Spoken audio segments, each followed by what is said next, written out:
Hi friends, நான் தான் உங்கள் காயத்ரி ஜான்சன். இன்றைக்கி என்ன இந்த வீடியோவில் பார்க்க போகிறீங்கன்னா, லாஸ்ட் வரை ஸ்கிப் பண்ணாமல் பாருங்கள். என்னென்னு பார்த்தீங்கன்னா, ஜான்சன் வந்து ஒரு வேலை விஷயமாக வந்து பெங்களூர் போயிருக்காரு. 3 நாளாச்சு. அவர் போனதுலேருந்து பார்த்தீங்கன்னா என்னென்ன பிரச்சனை தெரியுமாங்க எனக்கு வந்துச்சு.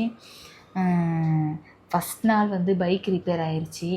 அதுக்கப்புறம் அவர் பைக் வந்து சர்வீஸ் விட்டுட்டு தான் போனார். நார்மலாக வண்டி வந்து ஸ்டார்ட் ஆகலை. ஸ்டார்ட் பண்ணுறதுக்கு ரெடி பண்ண விட்டுட்டு போனார். அப்புறமா ஸ்டார்ட் ஆகிடுச்சி. கொண்டு வந்து அவங்க கொடுத்துட்டாங்க. அவங்க ஃப்ரெண்டு கொண்டு வந்து கொடுத்துட்டாங்க. நான் வாங்கிக்கிட்டேன்.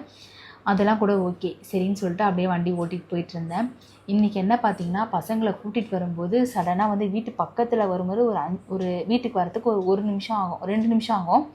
அந்த டேர்னிங்கில் என்ன ஆச்சுன்னா, என்னுடைய பிரேக் ஒயர் அறுந்துருச்சு. அருகவும் என்ன ஆயிடுச்சுன்னா, அந்த சுண்டை விரல் போய் ஃபுல்லாக நசுங்கிட்டு நான் பயந்துட்டேன். சடனாக பைக் நின்றுச்சு. எனக்கு என்ன பண்ணுறதுனே தெரியல. அதுக்கப்புறம் சரின்னு சொல்லி பசங்களை இறக்கி நீங்கள் அப்படியே வீட்டுக்கு போங்க. நான் அதோட என்னால் பைக் அது ஓட்ட முடியல, பயந்துட்டேன் நான். அதோட வந்து பைக்கை கொண்டு போய் மெக்கானிக் செட்டில் விட்டால் அவங்க என்ன சொன்னாங்க, ஃபுல்லாகவே கலட்டி பார்க்கணுன்னு சொன்னாங்க. உடனே நான் இவருக்கு கால் பண்ணி சொன்னேன் இந்த மாதிரின்னு. இவரெல்லாம் வேண்டாம், நான் வந்து சாட்டர்டே காலையில் வந்துடுவேன், நான் உனக்கு பார்த்து தரேன்னு என்கிட்ட சொல்லிட்டாரு. சரின்னு சொல்லிட்டு நான் பைக்கை கொண்டு வந்து வீட்டில் விட்டுட்டேன். அப்புறமா எனக்கு வந்து எங்கள் மாமனாருடைய வண்டி கொண்டு வந்து கொடுத்துட்டு போயிருக்காரு. 2 நாள் யூஸ் பண்ணிக்கோன்னு சொல்லிட்டு.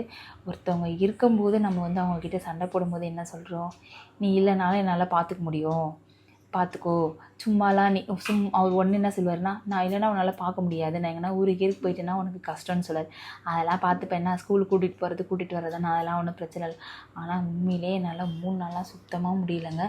காலையில் ஸ்கூலுக்கு போகணும், திரும்ப ஈவினிங் போய் கூட்டிகிட்டு வரணும், அதில் இடையில சமைக்கணும், வீட்டு வேலை பார்க்கணும், பாத்திரம் தேய்க்கணும், துணி காய போடணும், நிறைய வேலை இருக்குது. இங்கேருந்து வந்து ஸ்கூலுக்கு போகிறதுக்கு ஒரு 20 நிமிஷம் ஆகும்.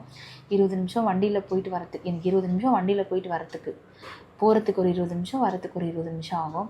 ரொம்ப கஷ்டமாக இருக்குது. 2வது வந்து அதுக்கப்புறம் என்ன பண்ணால் சாயந்தரம் டியூஷனில் கொண்டு போய் விடணும், திரும்ப கூட்டிகிட்டு வரணும். இதெல்லாம் ஒரு வேலையான்னு சொல்லுவீங்க. இருந்தாலும் வந்து இது வந்து இடையில வந்து செய்கிறது வந்து பிரச்சனை கிடையாது. ஒரு 2-3 நாள் வந்து நம்ம வந்து ஆள் இல்லைன்னு சொல்லி செய்யும்போது கஷ்டமாக தெரியாது. அதே வந்து செய்கிறது வந்து ஒரு பெரிய பிரச்சனை கிடையாது. என்னென்னு பார்த்தீங்கன்னா, நம்ம வந்து 1 நாள் 2 நாள் நம்மளே செஞ்சுட்டு போயிடலாம். ஆனால் எவ்வளவோ பொண்ணுங்க வந்து வீட்டுக்காரர் இல்லாமல் கஷ்டப்பட்டுக்கிட்டு தனியாக வந்து அவங்க வந்து குடும்பத்தையும் பார்த்துக்கிட்டு அவங்களுடைய தேவையும் பார்த்துக்கணும், அவங்களுக்கு காசும் சம்பாதிக்கணும், பிள்ளைங்களையும் பார்த்துக்கணும், நிறைய பிரச்சனை இருக்குது. ஆனால் வந்து அந்த பொண்ணுங்களெல்லாம் வந்து நம்ம ஈஸியாக வந்து நிறைய பேர் வந்து தப்பாக பேசுகிறீங்க. இனிமேல் வந்து அந்த மாதிரிலாம் யாரும் தப்பாக ஈஸியாக வந்து தப்பாக பேசிடுறாங்க. அந்த மாதிரி வந்து இதுக்கப்புறம் யாரையும் வந்து தப்பாக பேசாதீங்க. தப்பாக இருக்கிறவங்களும் இருப்பாங்க, கரெக்டாக இருக்கிறவங்களும் நிறைய பேர் இருப்பாங்க, சரிங்களா? ஆனால் நீங்கள் பேசும்போது அவங்களுக்கு அந்த வார்த்தை வந்து ரொம்ப கஷ்டமாக இருக்கும்.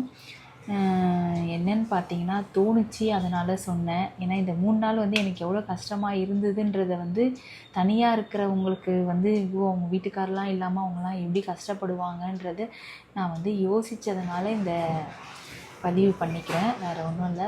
இதுக்கு வந்து பேட் கமெண்ட் பண்ணணும் அப்படிலாம் நினைக்காதீங்க. பிடிச்சிருந்தா லைக் பண்ணுங்கள். முடிஞ்ச அளவுக்கு இது மாதிரி யோசிக்கிறவங்களுக்கு ஷேர் பண்ணுங்கள். பாய், குட் நைட்.